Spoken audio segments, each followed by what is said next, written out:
Ternyata saya ini bisa membuat buku ajar dengan cepat. Iya. Bahkan di bawah 15 menit, Pak. Iya. 15 menit, 15 chapter buku ajar. Iya. Itu yang menjadikan alasan bagi mereka untuk mana bisa saya buat buku ajar. Iya. Bagaimana saya bisa buat jurnal. Iya. Dosen yang sudah diperlengkapi dengan AI, rata-rata mereka bisa saving itu 3,6 jam per minggu sampai 20 jam, Pak.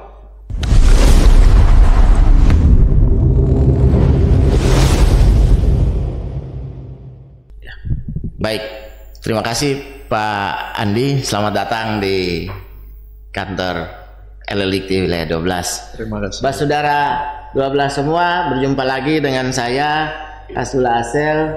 Kali ini saya kedatangan tamu yang sangat istimewa.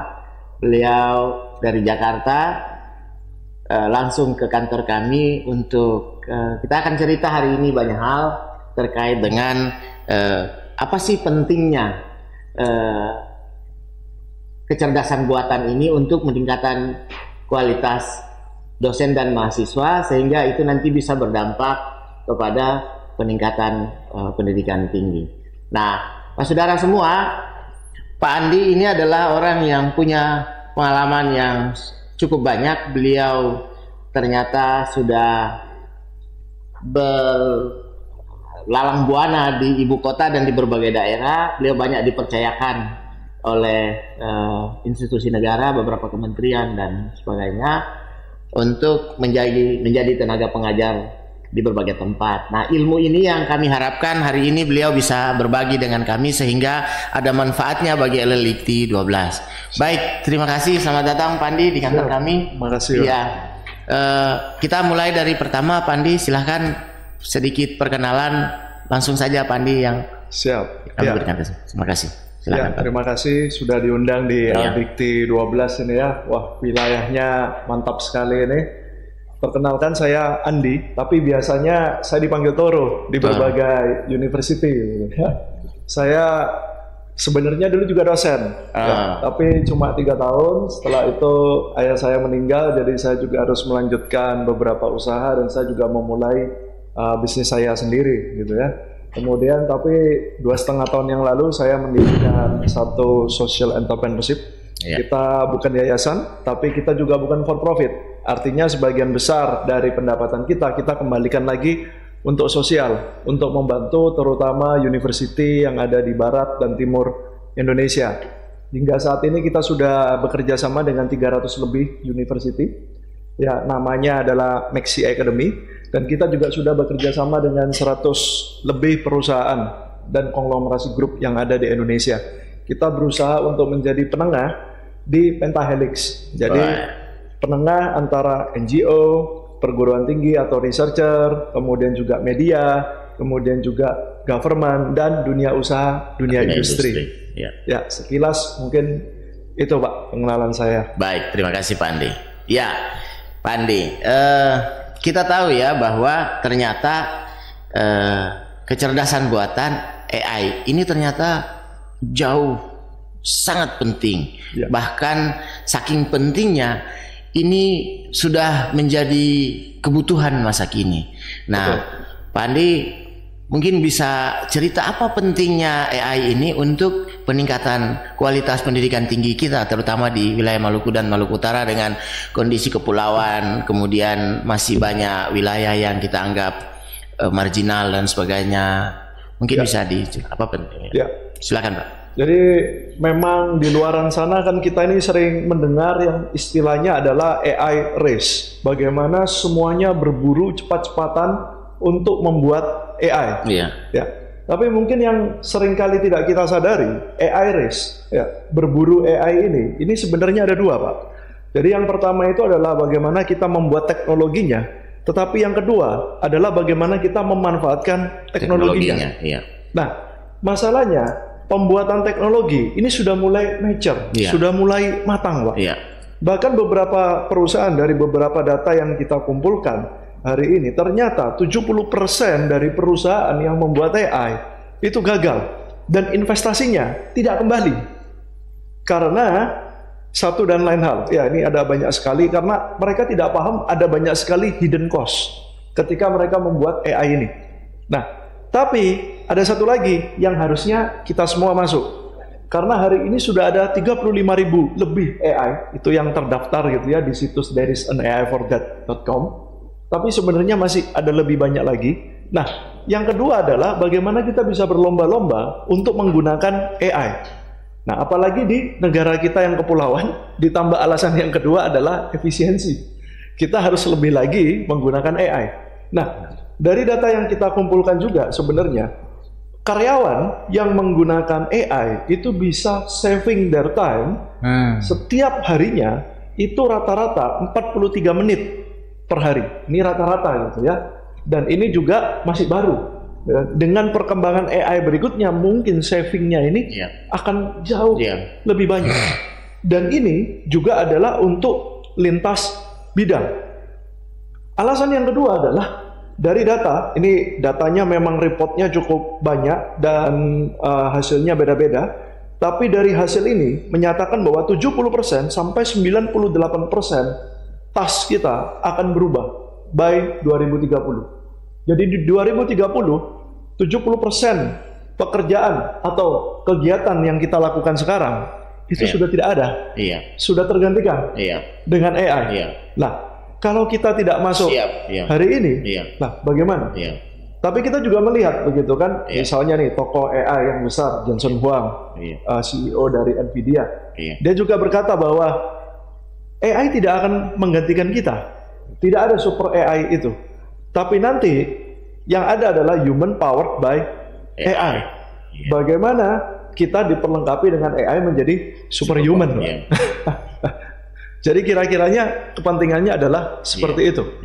Nah, bagaimana untuk dosen? Nah, kita lihat sekarang dan kita juga sudah buktikan bahwa dosen yang sudah diperlengkapi dengan AI, rata-rata mereka bisa saving itu 3,6 jam per minggu sampai 20 jam, Pak. Per minggunya, ya karena mereka juga tetap harus ngajar, begitu kan. Nah, saving time-nya by apa? Koreksi misalnya. Ternyata mereka bisa dibantu untuk mengkoreksi secara otomatis, walaupun itu bukan yang berupa quiz multiple choice. Bahkan isai pun mereka bisa dibantu, gitu ya. Tetap nanti penilaian akhir pada dosen. Hal-hal berikutnya mungkin yang dibantu itu adalah kurikulum, Pak. Masalah yang sekarang ini adalah misalnya pada waktu saya mengajar dulu, gitu ya, beberapa teman saya, juga saya, gitu kan ya. Ada yang mengajar hingga 50 SKS, Pak. Wow. itu yang menjadikan alasan bagi mereka untuk mana bisa saya buat buku ajar, bagaimana saya bisa buat jurnal, bagaimana saya bisa pengabdian masyarakat lagi. Baru satu tuh ya, masih ada 2 lagi tuh dari Tridharma itu. Betul. Mengajarnya, ya mengajar, tapi kurikulumnya tetap. Ada yang pengakuan kemarin, saya kurikulum saya tetap selama 30 tahun. Textbook saya tetap selama 30 tahun. Saya hanya pakai 2 textbook saja, gitu kan? Dan dia tidak punya buku ajar karena alasan SKS-nya dia yang sudah melebihi batas dan sebagainya. Tapi ketika menggunakan AI, mereka langsung pengakuan. Waduh, Pak, tahu begini, Pak. Ternyata saya ini bisa membuat buku ajar dengan cepat. Bahkan di bawah 15 menit, Pak. 15 menit, 15 chapter buku ajar selesai. Tanpa plagiarisme. Tanpa plagiarisme, Pak. Tanpa plagiarisme. Walaupun kalau tanpa plagiarisme nanti nggak 15 menit, Pak. Ada setting-settingnya lagi, nanti 2 jam lah, Pak, kira-kira. Untuk anti plagiarisme dimasukkan ke Turnitin. Ya kan? Tapi setidaknya ini sudah sangat membantu, gitu kan? Mengumpulkan data-data, textbook. Ternyata hari ini ada banyak sekali open access yang mereka tidak ketahui. Yang mereka bertanya dengan polosnya, gitu, Pak. Ini tidak melanggar hak cipta, Pak. Belum akrab kali paling. Betul. Yang namanya open access, ya ini kan terbuka untuk umum. Dan hari ini ada banyak sekali textbook dan jurnal itu yang tanpa kita perlu langganan pun sudah terbuka. Benar. Dan yang membuat adalah profesor-profesor dari seluruh dunia. Nah, hal-hal ini, Pak, bisa diperbantukan dengan AI. Kalau kita misalnya zaman dulu, kita mengenal yang namanya Google Hack atau Google Doc. Bagaimana kita memanfaatkan Google untuk mencari, gitu kan, textbook, jurnal dan sebagainya. Tapi mungkin juga mereka juga tidak terlalu paham dengan betul. DMCA, Digital Millennium Copyright Act. Kira-kira yang saya ambil dari Google ini legal tidak ya untuk saya pakai? Betul. Nah, tapi hari ini dengan menggunakan AI, kita bisa perintah, Pak. Betul. Tolong carikan saya jurnal terkait hal ini, gitu ya, yang open access. Nanti dia akan langsung memberikan semua, termasuk juga link untuk downloadnya, Pak. Dan kita boleh sedikit banyak percaya ya ini adalah open access, gitu kan? Benar. Dan hal-hal lain semuanya bisa dibantu perlengkapi, Pak. Mulai dari ini tadi kan kita mencari referensi, kemudian membuat kurikulum. Kalau kita menggunakan ChatGPT atau Perplexity atau yang lain, mungkin kurikulum kita nanti jadinya aneh karena tidak berdasarkan textbook. Tapi hari ini misalnya nih ya, Google sudah mengeluarkan yang namanya Notebook LM. Itu nanti kita tinggal upload, Pak, referensi-referensi kita. Yang gratis bisa sampai upload 50 referensi. Gitu ya. Dan nanti kurikulum yang dibuat itu semuanya berkaitan dengan referensi yang kita upload. Dia tidak akan lari kemana-mana dari referensi yang kita upload. Dari kurikulum buat lesson plan dengan sangat cepat ini, Pak. Gitu kan? Pokoknya cari data sudah beres, upload, tinggal perintahkan untuk membuat kurikulum dalam sekejap jadi, Pak. Pun nanti kita misalnya membuat PPT. Misalnya tiap lesson plan kita mau buat PPT, satu PPT 30 slide. Kita bisa buat 30 slide itu hanya dalam waktu 5 menit, Pak. Hanya ketik saja, Pak. Intinya hari otomatis dia bekerja sendiri. Betul. Hari ini kita bersabda atau kita mengetik dan semuanya jadi. Gitu kan? Nah, ini adalah hal-hal yang sebenarnya yang seperti tadi kata saya itu, setiap dosen bisa saving time 3,6 jam hingga 20 jam, Pak, per minggunya. Ya tergantung dari bebannya dia mengajar dan bimbingan juga. Benar. Jadi inilah sebenarnya hal-hal kecil yang bisa kita lakukan sebagai pengajar ataupun sebagai dosen dengan memanfaatkan AI. Jadi sebenarnya teknologi ini sebenarnya sangat membantu. Betul. Betul. Karena seperti tadi pun, misalnya membuat jurnal ataupun membuat buku ajar, 15 menit jadi. Tapi kan kita juga nanti harus baca ulang lagi ya, Pak ya. Nah, dibaca ulang itu nanti mungkin, saya tidak suka dengan paragraf ini. Tolong diganti karena paragraf ini tidak sesuai dengan pemikiran kita. Jadi sebenarnya bukan juga copy paste, tetapi membantu kita dari ide kita, bagaimana ide kita ini langsung bisa dituangkan dengan cepat. Dan kalau ada yang tidak cocok, kita bisa tuangkan ide kita lagi ke dalam ChatGPT atau apapun itu untuk memperbaiki hasilnya. Jadi sebenarnya jangan dibalik juga nanti, dengan menggunakan ChatGPT kita salin mentah-mentah. Wah, kalau dimasukkan Turnitin, kita sebagai dosen kan pasti pakai Turnitin begitu ya. Itu pasti plagiarismenya 90% lebih, Pak. Tapi bagaimana kita bisa memanfaatkan AI ini untuk membantu kita yang non plagiarism dan juga lebih-lebih lagi untuk mempercepat penambahan kita di dosen gitu. Betul. Nah, berarti Pak Andi ternyata sangat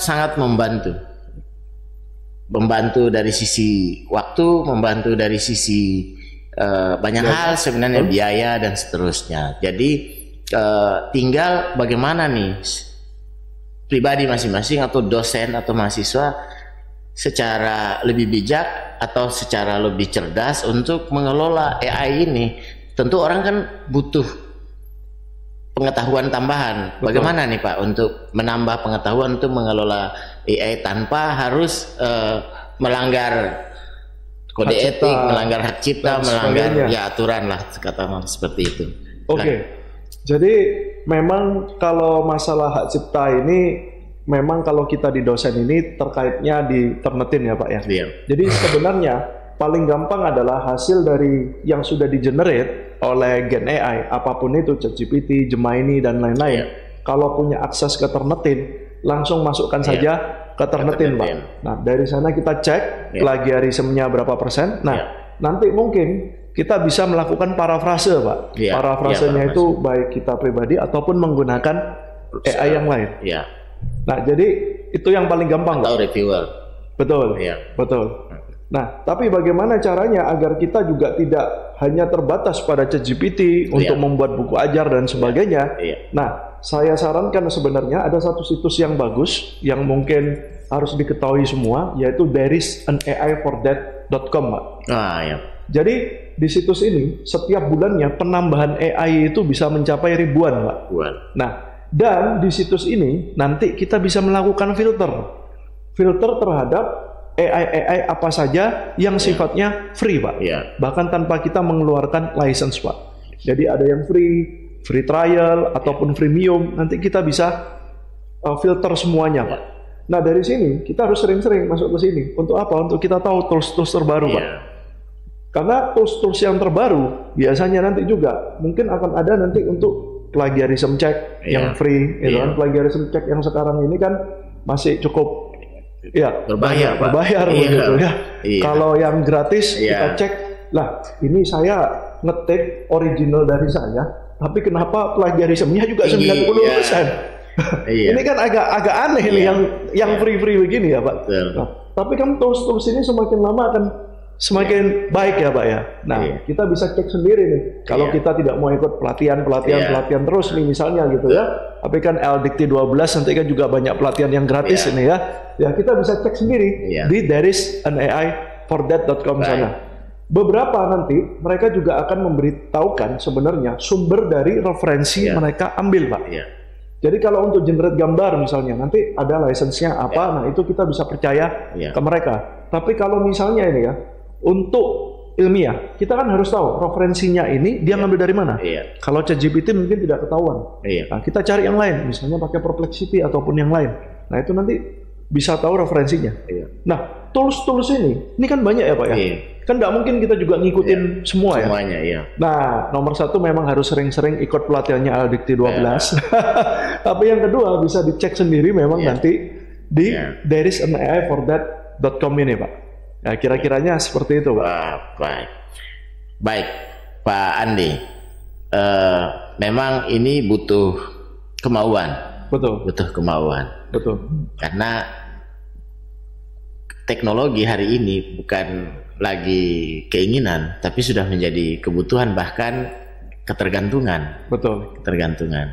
Tinggal bagaimana kita mengelola ini, menggunakan teknologi ini untuk kebaikan dan untuk kepentingan peradaban manusia itu sendiri. Baik, Pak Andi.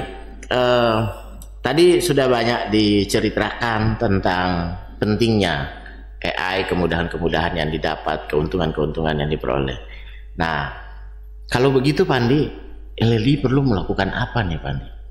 Apa yang perlu dilakukan untuk mendorong ini supaya dosen kita yang tadinya tidak bisa melangkah bisa satu langkah maju ke depan, yang tadinya nyaman di tempat duduknya mungkin bisa berdiri dari tempat duduknya supaya bisa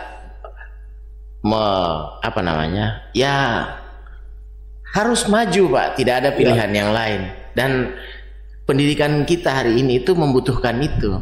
Pak. Apa saran Pak Andi supaya LLDikti?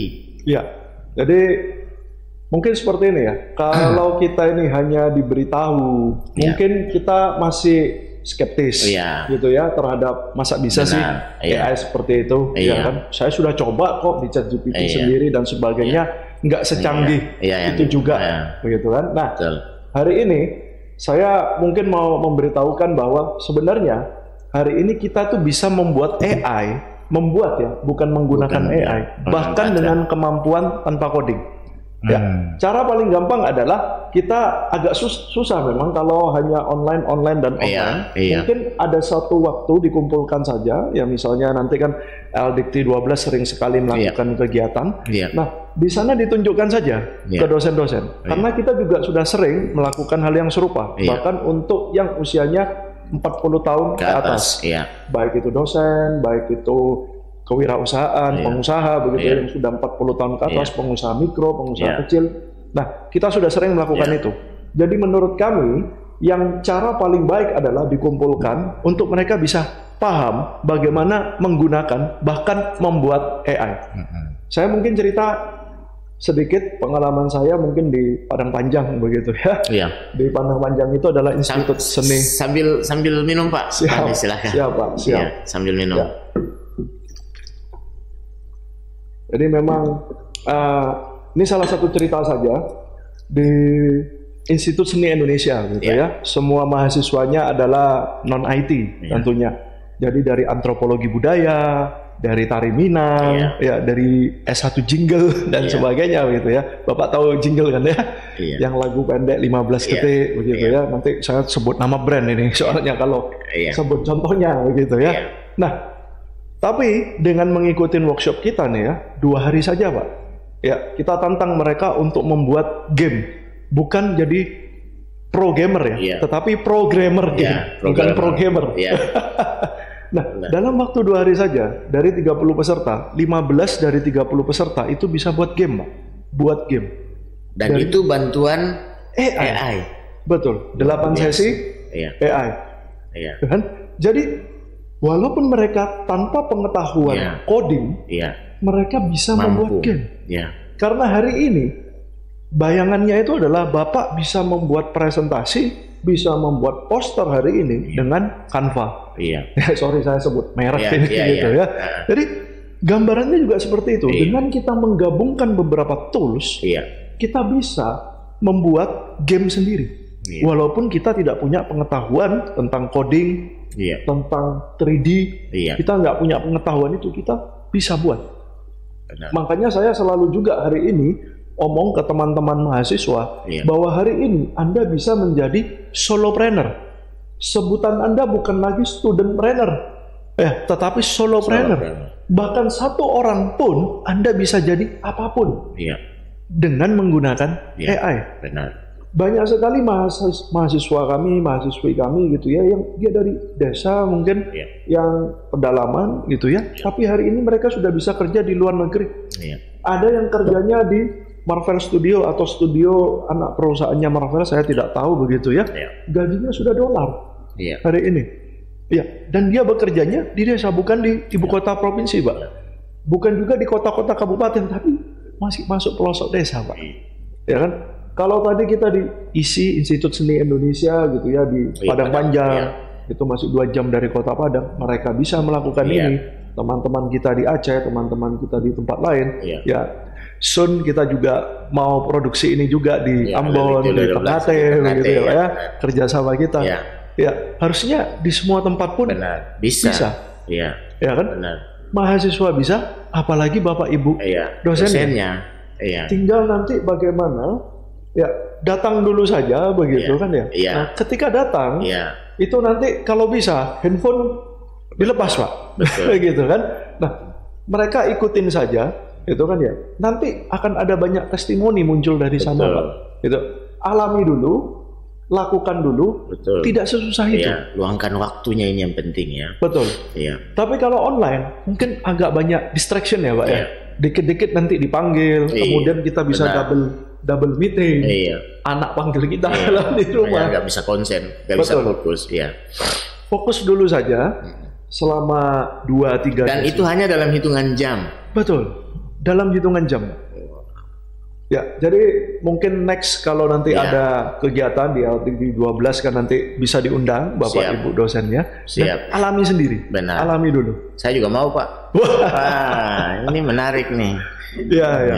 Jadi alami, nanti kalau yang sudah tingkat advance bisa membuat AI sendiri, Pak. Jadi kita nanti bisa menggabungkan dari apa yang sudah kita miliki. Misalnya kita nanti mau otomatisasi untuk bagaimana kita bisa menilai tugas mahasiswa. Lalu misalnya nanti otomatis kita masukkan nilainya ke Google Sheet kita dan sebagainya. Itu nanti bisa, Pak. Tanpa pertolongan programmer.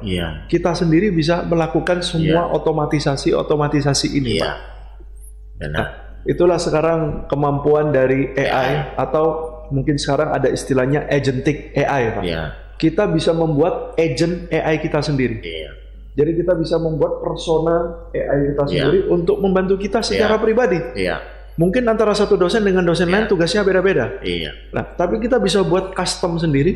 Dan gratis, Pak. Jadi tidak butuh 4-5 tahun untuk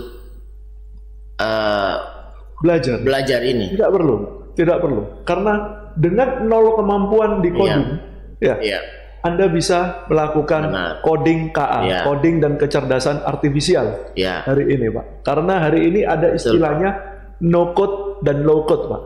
No code itu artinya Anda yang tidak mengerti ilmu coding sama sekali, Iya. Anda bisa membuat Iya. program atau software ataupun AI. Idealnya berapa hari, Pak Andi? Idealnya Pelatihannya. Idealnya sebenarnya 6 hari. minimal 3 sampai 5 hari, Pak. 40 JP lah. Oh, Gitu ya. 40 JP. Untuk bisa advance sedikit, Pak. Iya. Ya. Berarti pesannya begini, Pak. Lebih baik kita alokasikan 40 jam pelajaran daripada kita butuh sekian tahun untuk mengetahui ini tapi belum tentu juga ada hasilnya. Betul, Pak. Ini Betul. jalan pintas yang tidak tidak kaleng-kaleng begitu bahasanya. Betul, Pak. Wah, ini luar biasa nih, Pak Andi. Berarti memang tinggal kembali bagaimana LLDikti 12 terutama menangkap peluang ini. Tapi sekali lagi, kalau ke konstituen kita, maksudnya ke para dosen dan mahasiswa, kalau mereka tidak mau memanfaatkan ini, tidak mau mengalokasikan waktunya hanya sebentar untuk ini, ya itu berarti kembali ke pribadi masing-masing. Ya. Ya. Sekali lagi, kebutuhan hari ini kebutuhan orang akan teknologi, ketergantungan orang akan teknologi sangat tinggi dan teknologi itu sebenarnya tools untuk membantu.